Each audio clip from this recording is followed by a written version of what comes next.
말씀 여기까지 듣겠습니다. 고맙습니다. 네, 감사합니다. 예, 지금까지 정대진 원주 한라대 교수였습니다.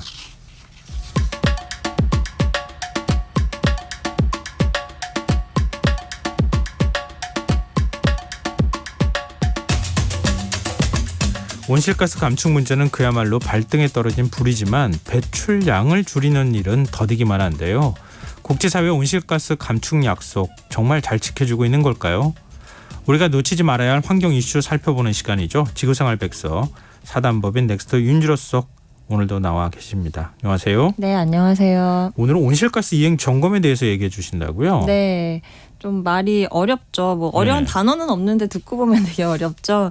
이게 사실 의미는 간단합니다. 네. 그러니까 우리가 이제 온실가스 줄여라라고 이제 그걸 이제 해야 되는 거잖아요. 그래서 진짜로 제대로 줄이고 있는지 이거를 한번 중간에 검사받아 본다 이렇게 이해를 하면 될 것 같아요. 네. 그래서 이것과 관련해서 지난주 금요일에 UN 기후변화 협약이 최초의 전 지구적 이행 점검에 관한 기술적 논의라고 하는 긴 제목의 보고서를 내놨습니다. 네. 여기 이제 이행 점검이라는 단어가 나오는데요.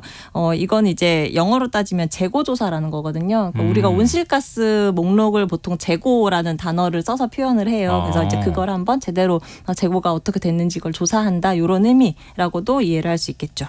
그러면은 그동안에 온실가스 이렇게 감축한다고 얘기를 했는데 진짜 감축 잘하는지 안 하는지 뭐 우리 상품으로 따지면은 네. 재고가 얼마 남았는지 확인해 보겠다. 네, 숙제 검사하는 선생님처럼 네. 뭐 이런 겁니까? 네, 맞습니다. 네. 네. 이거 지금 이제 매년 하는 겁니까? 아니면 이번에 처음 하는 거예요?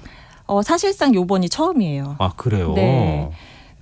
좀 의외죠. 우리가 온실가스 줄이자란 얘기를 사실은 한 게 꽤 됐잖아요. 그렇죠. 근데 왜 이제 와서 이걸 처음 했는가? 예. 그러니까 이제 제가 사실상 처음이라고 한 거는 뭐 기존에도 뭐 각국이 뭐 이렇게 우리 하고 있습니다 해서 보고서 내고 하는 것들은 있었어요. 근데 네. 이거는 비유하자면 이제 숙제 내라고 해서 이제 짝꿍이랑 막 이렇게 그냥 대충 이렇게 검사했던 뭐 이런 수준이었다면 이번에는 진짜 선생님이 제대로 이렇게 검사한다 약간 요런 건데 이제 요런 것들을 왜 하냐 숙제 검사를 왜 하냐 이게 이제 2015년에 국제사회가 파리 협정이라는 걸 통해서 우리 온실가스를 너무 배출하지 말고 줄여가자 뭐 이런 이제 그 합의를 했단 말이에요. 네.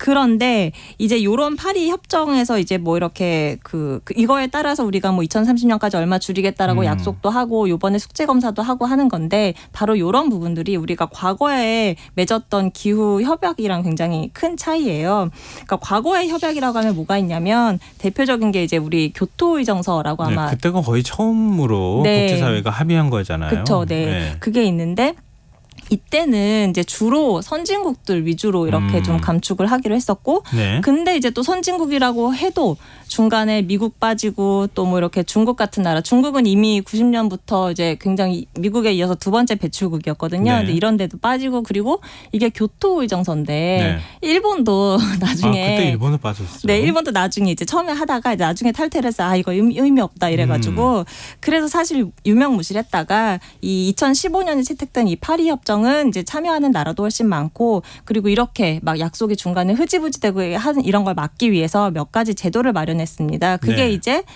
우리가 이제 NDC라고 하는 2030년까지 얼마 줄이겠다라고 하는 그런 계획을 해야 되고 예. 이거를 이제 각국이 2020년에 제출했거든요. 예. 그럼 이거를 이제 5년마다 업그레이드를 해야 돼요. 그러면 5년마다 계획을 다시 짜고 네. 그 짠 계획에 따라서 얼마나 그 약속을 이행했는지를 점검하는 거예요? 5년 주기로? 맞습니다. 그래서 이제 5회 배수가 되는 해, 그러니까 이번에 이제 다음에는 2025년이 되겠죠. 예. 그때는 이제 2035년까지의 감축 목표를 내야 되는 거고요. 예. 그리고 그냥 이제 내면 되는 게 아니라 여기에 원칙이 있어요. 뭐냐면 바로 전에 냈던 2020년에 냈던 것보다는 후퇴하면 안 된다라고 그렇죠. 하는. 그렇겠죠. 당연하겠죠. 네. 예. 그럼 원칙 근데 당연하다고 생각할 수 있지만 왜 우리나라만 해도 지난 4월달에 온실가스 감축 목표 다시 감축 계획을 수정하면서 막 산업계를 좀 느슨하게 해주고 맞아요, 대신에 맞아요. 막 무슨 탄소 포집 이런 걸로 막 지금은 굉장히 산업계의 규제를 느슨하게 해주고 네. 다음 정부 때 굉장히 속도를 내는 것처럼 이렇게 맞아요. 만들었더라고요. 그러니까 그런 예. 어떤 꼼수 같은 걸 만약에 부리게 되면 좀 약간 이제 국제적으로 비판을 받을 수가 있게 되는 거고요. 네. 그리고 이제 말씀하신 대로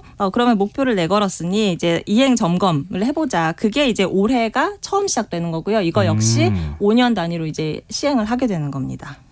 계획은 굉장히 근사한데 네. 각국이 얼마나 잘 따라주느냐. 네. 저 숙제 안 낼 거예요. 그리고 감추면 어떻게 해요. 그게 굉장히 중요하잖아요. 네, 근데 일단 요거는요. 지금 요번에 하는 거는 그쵸. 그래서 이제 그 보고서가 요번에 지난주에 나왔고 예. 이제 그걸 갖고서 올해 11월에 또 중요한 기후 관련된 회의가 열려요. 그게 두바이에서 이제 원래 매년 그 지역 돌아다니면서 하는데 작년 같은 경우는 이집트에서 했고 이번엔 두바이에서 열리는데 이제 그 내용을 이제 본격적으로 논의를 하게 될 겁니다. 네. 그래서 지난주에 나왔던 보고서에는 어떤 내용이 담겨 있냐면 일단 긍정적인 것부터 좀 말씀을 드릴게요. 네. 어쨌든 파리 협정 이후에 거의 모든 나라들이 보편적으로 기후 행동에 돌입을 했다라는 겁니다. 여태까지는 네. 아직 뭐 커다란 이탈자는 없었고, 예. 물론 이제 중간에 미국이 빠질 뻔하다가 다시 들어오고 뭐 이런 그렇죠. 이벤트는 있었지만, 네. 그리고 예전에 파리 협정 이전만 해도 금세기 말에 온도가 막 4도 오를 거다 이런 전망이 우세했는데 지금은 이제 막 NDC 이런 거 잘하면 2도에서 2.4도 정도로 억제할 수도 있을 거다 이런 또 전망이 나오고 있습니다. 이것도 파국이라고 하던데. 그렇죠. 1.5도라고 원래 얘기하지 않았어요? 네, 맞습니다. 그게 되게 중요한 건데요. 사실 뭐 4도 얘기하다 갑자기 2도, 2.4도 하니까 되게 좋은 것 같지만 예. 사실 국제적으로 지금 지향하는 거는 1.5도 이상 오르지 않게 하자라는 것이고 예. 그런데 요번 이제 나온 보고서의 핵심은 그런데 1.5도로 억제할 그 가능성이 점점 그 창이 닫히고 있다. 예, 요런 게 이제 지금부터 아무리 노력해도 네. 1.5도까지 올라가는 고급 목표치를 채우기는 굉장히 어렵다. 이미 1도 이상 올라갔는데 1.2도 정도 올라갔죠. 1.2도. 네. 그럼 0.3도 남은 거예요? 네, 네, 네.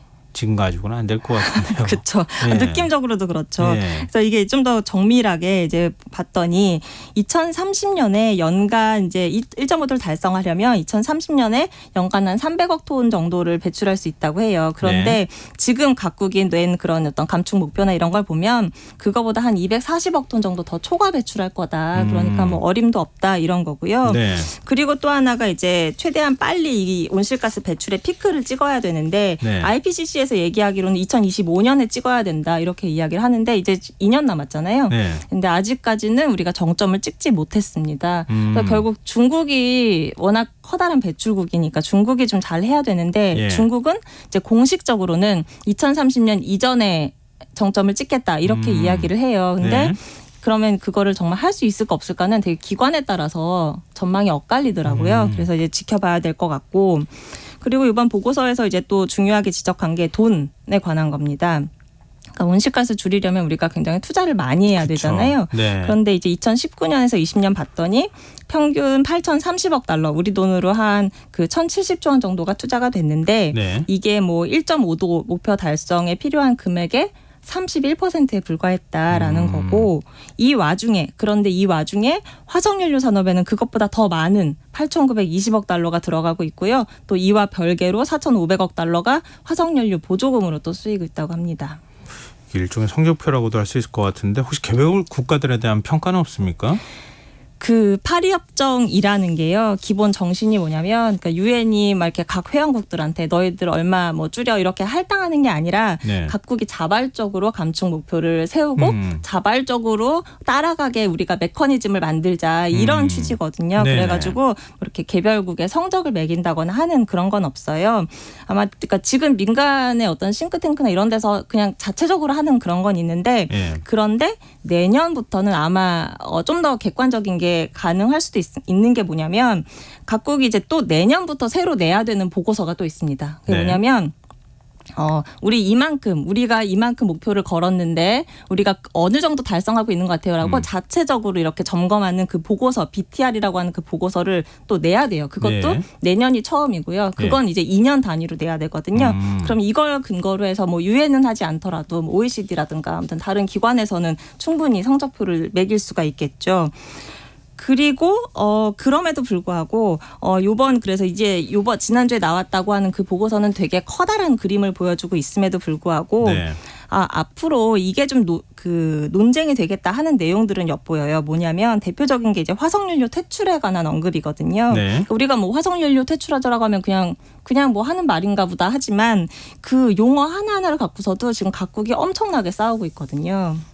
그 구체적으로 어떻게 싸우는 거예요? 뭐 예를 들면 용어가 중요하잖아요. 원래 예. 국제적으로는. 그래서 예. 단계적 폐지로 할 거냐, 뭐 감축으로 할 거냐, 그리고 석탄만 문제 삼을 거냐, 전체 예. 화석연료로 할 거냐, 아니면 석탄 같은 경우에는 모든 석탄 발전소로 할 거냐, 아니면 그 탄소 포집이 달린 거는 그냥 예외로 허용을 해줄 거냐, 이런 거 다 하나하나가 논란이고, 그 이제 재작년에 열렸던 그 캅 26이라고 하는 회의에서는 네. 그 중에서 가장 약한 옵션들만 골라서 합의를 했어요. 그리고 작년에도 비슷한 합의가 있었고, 그래서 올해 제가 아까 두바이에서 회의 열린다고 했잖아요. 네. 거기서는 좀 진전이 있어야 될 텐데 이런 이제 우려 반 기대 반 이런 게 있고, 요번에 나왔던 그 이행 점검 보고서에서는 어떻게 했냐면 탄소 포집을 할 수 없는 모든 화석 연료는 단계적으로 폐지해야 한다 이렇게 이야기를 합니다.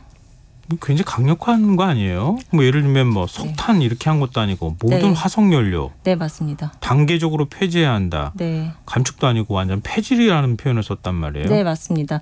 그러니까 기존에 이제 그 기후회의에서 나왔던 것보다는 이제 한층 강해진 건 맞는데, 물론 이게 이제 두바이 회의에서 그렇게 각 모든 나라들이 여기 합의하자 해야지만 이게 확정이 되는 거라서 아직까지는 뭐 그냥 그런가 보다 이렇게만 이해하시면 될 것 같고, 네.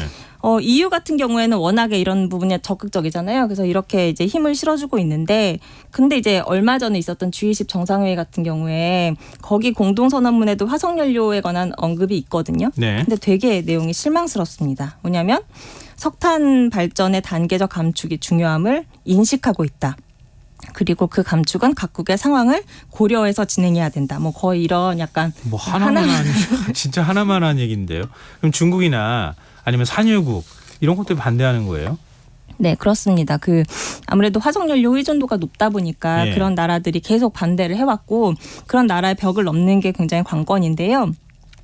근데 또 제가 이렇게 말씀드리면 그러니까 중국 때문에 또 이렇게 말씀하시는 분들이 많은데, 사실 뭐 우리나라도 썩 모범 국가는 아니어서 남 탓할 때는 아닙니다. 제가 지난번에 이제 예산안 설명할 때도 뭐 재생에너지 예산 다 깎이고 이런 거 네네. 말씀드렸잖아요. 그래서 사실 이제 우리가 그동안 숙제를 되게 미뤄왔단 말이에요. 예. 근데 이제 아무리 미루고 이제는 숙제 검사할 시간이 다가왔다. 네. 이런 점을 좀 염두에 둬야 될 것 같습니다. 혹시 상 줄 수는 없나요? 상 주면 열심히 하지 않을까요? 그런가요? 수출 더 많이 하게 해줄게. 뭐 이런 걸 한다거나. 뭔가 좀 상을 그러면 또 유럽이 다 타갈 텐데요. 그런가? 그럼 어떻게 하지? 이제 우리가 어떻게 해야지 살아남을 수 있을까? 이런 네. 고민이 좀 되네요. 네. 그러면서 더불어 환경 문제는 참 해결하기가 정말 어렵고 공부도 네. 많이 해야 되겠다는 생각을 오늘 새삼스럽게 했습니다. 네. 저는 지구생활 웩서 지금까지 사단법인 넥스트 윤지로 수석과 함께했습니다. 고맙습니다. 네, 감사합니다. KBS 라디오 김성환의 시사야 1부 순서 여기서 마무리하겠습니다. 전 11시 정각 2부에 다시 찾아오겠습니다.